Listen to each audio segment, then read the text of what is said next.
The reintroduction of the critically endangered Espanola giant Galapagos tortoise back to the Galapagos Islands has been a major project hindered by the increasingly dominant woody plants of the habitat, outlined in the report shown.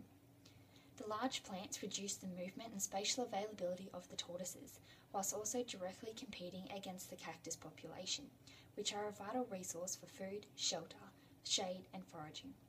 As the ecosystem engineers, the repatriation of these animals is essential to restoring the natural balance of the habitat, which was disrupted by the prolonged absence.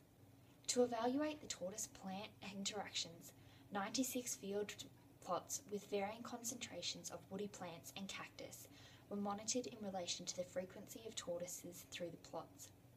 The hypothesis tested states that due to the woody plants being a potential factor structuring tortoise-plant interactions, tortoise population recovery will be affected. 3 scenarios were trialled in the plots: cactus regeneration, woody plant removal, and cactus regeneration combined with woody plant removal.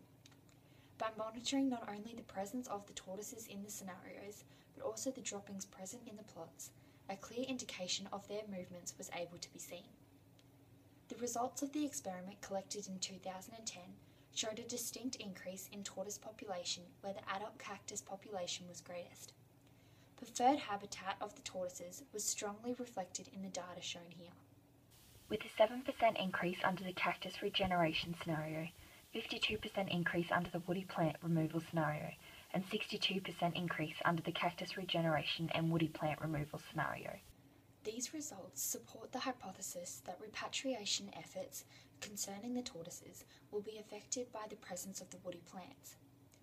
Land occupied by the woody plants become unusable for the tortoises, creating the current need for their removal as resources are running out and the full carrying capacity of the island being fulfilled.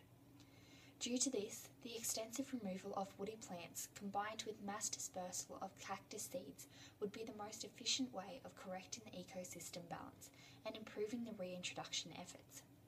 An estimated reduction of woody plants by 50% would give an approximate increase in carrying capacity by 52%.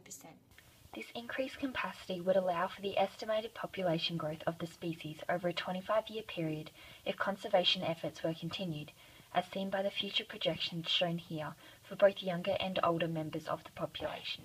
The extensive efforts in the Galapagos Islands to reintroduce the Espanola giant Galapagos tortoise were affected by the dominance of the woody plants within the habitat. This can be counteracted by the removal of the plants and high dispersal of the cactus plants simultaneously.